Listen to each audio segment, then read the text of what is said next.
Hola, soy Edu León, artista de efectos visuales para cine y televisión, y este es mi canal, El Turista Cósmico.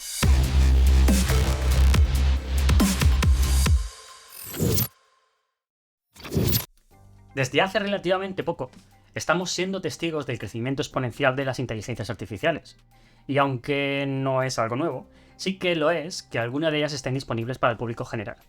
Como una explosión, han nacido algunas como DALL-E, Google Imagen, Stable Diffusion y otras que generan imágenes en pocos segundos mediante pocas palabras haciéndose famosas en las redes. Es algo sorprendente. Hasta hace bien poco no podíamos ni imaginar que una máquina llegara a hacer este tipo de trabajos. Es una verdadera prueba de que estamos dando un paso muy grande en este campo tecnológico. Sin embargo, el hecho de que las imágenes generadas por inteligencias artificiales se hayan vuelto populares han creado nuevos interrogantes y áreas grises que no sabemos muy bien cómo manejar. Si una IA ha hecho una obra de arte, entonces es un artista. ¿El artista es quien ha escrito las palabras que luego generan la imagen? ¿Este tipo de arte es comparable al creado por artistas humanos? No parece que la cosa esté muy clara, dado que muchas de estas imágenes se han infiltrado en redes de arte como ArtStation, haciendo que los creadores humanos de toda la vida hayan puesto el grito en el cielo. Como artista de efectos visuales para cine que además actualmente está trabajando con una IA, voy a intentar responder esto desde mi perspectiva. Las inteligencias artificiales no crean de la nada. Tienen una base de datos que la usan a base de prueba y error para definir conceptos, y a esto se le llama entrenamiento. Este entrenamiento puede ser de muchas naturalezas. Pueden ser diferentes estilos pictóricos o formas de escribir y expresarse, pero también sería cómo saber detectar células anómalas en una enfermedad o predecir con mucha antelación sucesos tan caóticos como el comportamiento del clima. Para ello, es necesario un material base en el cual la IA pueda discriminar qué entra dentro de lo que se le está pidiendo y qué no. Y ahí quizá es donde encontramos el primer punto peliagudo. Si las IAs están creando obras de arte, ¿de dónde ha salido el material para que sean entrenadas? No hay una respuesta del todo clara, porque quienes han creado y entrenado a estas IAs no lo han dicho. Al cabo del tiempo, algunos artistas empezaron a ver que ciertas obras generadas por inteligencias artificiales tenían muchos rasgos de sus trabajos, así que es bastante probable que la base de datos utilizada haya sido rellenada por lo que encontraron en sitios web de arte en internet. Es más, yo mismo, probando Stable Diffusion, comprobé que al crear algunas imágenes la inteligencia artificial dibujaba algo muy parecido a las marcas de agua que tienen algunas imágenes en web de stock. ¿Cómo es posible que una IA sepa que es una marca de agua? Pues muy fácil, porque alguien la ha entrenado con material que la contenía. Si es cierto que la base de datos de las IAs está formada por obras que ya habían sido creadas y han sido filtradas para darle a la máquina ese conocimiento, entonces no están creando imágenes realmente desde cero. Pero tampoco están fotocopiando el arte original, dado que, aunque están imitando el estilo, no son las mismas obras. También está el hecho de que hay una mano humana detrás. Se está empezando a hablar sobre artistas de IA o creadores de prompts a los que usando palabras o frases claves controlan la inteligencia artificial para obtener las imágenes. ¿Entonces, estas personas son los artistas? Visto desde mi perspectiva, se parece mucho a cuando un cliente encarga un trabajo a un artista.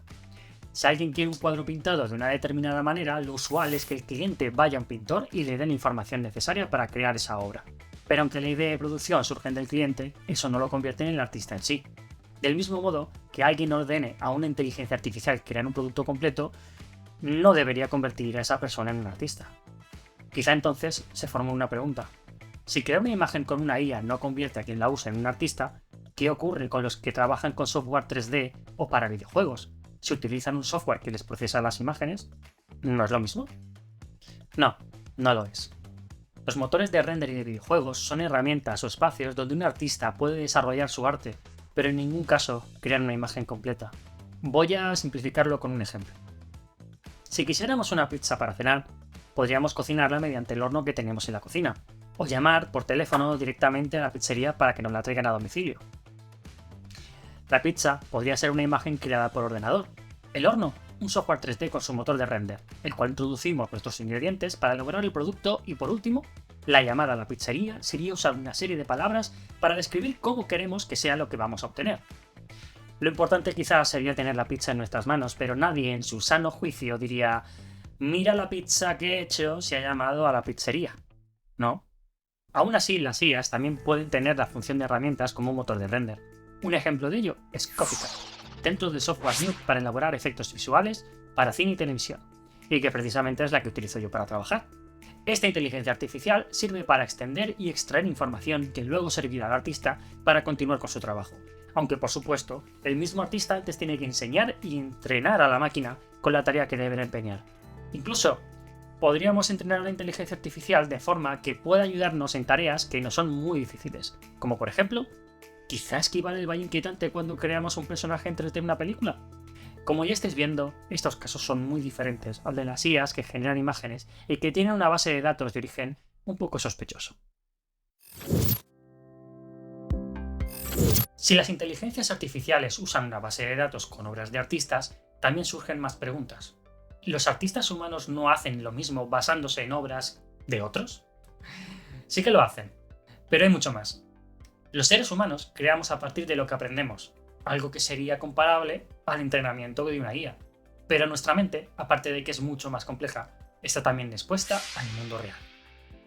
En nuestra vida tenemos diferentes experiencias a lo largo del tiempo que hacen que nuestra visión sea diferente e incluso única entre nosotros. Veamos esto con un ejemplo simplificado. Imaginemos que la humanidad vive en un mundo donde el cielo siempre es azul y el suelo está cubierto de hierba verde. La mayoría de artistas basarían sus obras en este concepto. Ahora imaginemos a uno de esos artistas y un día, de forma inesperada, tropieza, dando una voltereta y por lo tanto, estando del revés, ve el mundo con la hierba arriba y el cielo abajo. Entonces, días más tarde, crea una obra donde representa el mundo con el cielo verde y la hierba azul celeste. Gracias a un suceso no previsto o a una experiencia subjetiva, un artista puede crear algo único. Pero este tipo de experiencias no tienen lugar en el entrenamiento de una inteligencia artificial. Una IA habría visto el cielo y la hierba del revés y habría concluido que eso era algo a no tener en cuenta, porque para una inteligencia artificial, cualquier cosa que esté fuera de la norma sería considerada una anomalía o error y automáticamente lo descartaría. En pocas palabras, lo que está mal para una máquina, un ser humano podría verlo como una nueva oportunidad. Podemos encontrar algunos ejemplos a lo largo de la historia en los que el arte predominante cambia de forma radical a otro, nunca visto con la intención de romper con el anterior, como ocurrió al pasar del Art Nouveau al Art Deco. Dichos cambios también fueron influenciados por otras culturas o grandes eventos históricos, como las guerras. En esencia, la creatividad humana es el resultado de la fusión de muchas fuentes de información, de los sentimientos y pensamientos de cómo cada uno de nosotros vemos el mundo de forma totalmente personal, y de tomar decisiones y juicios estéticos influenciados por nuestras propias experiencias. Por esas razones, una IA no puede equipararse, debido a que no tiene emociones, personalidad, visión subjetiva o juicio. No podemos esperar que una IA de generación de imágenes haga exactamente lo que queremos creando una imagen completa. La mayoría de estas IAs nos dan resultados aleatorios y fuera de control. No podemos pedirle que nos muestre un edificio o un personaje y que luego después nos muestre todos los detalles que queremos. Por el contrario, un artista humano planea desde el primer momento cómo va a ser su obra y sus detalles, los cuales es muy posible que estén cargados de significado en lugar de simplemente cumplir con la norma como hace una inteligencia artificial. Quizás estamos ante los albores de algo muy grande hablando de inteligencia artificial. La tecnología está avanzando a pasos agigantados en poco tiempo, y eso es excitante. Pero esa falta de visión y criterio fundamental en las máquinas las convierten en herramientas para ayudarnos, no para suplantarnos. Más tarde que temprano, es posible que todos estos generadores de imágenes queden como algo anecdótico, porque van a quedar eclipsados por próximos avances. Quizás reflexionar sobre esto ahora nos sirva como lección para lo que pueda venir en un futuro, que ya no es tan lejano. Y hasta aquí todo. Este es el primer vídeo que hago para YouTube, así que si te ha gustado, dale un poquito de amor, dándole al like y suscribiéndote para que así haga más vídeos como este. Puedes dejarme tu opinión y sugerencias en los comentarios, y para más información, visita elturistacosmico.com. ¡Chao!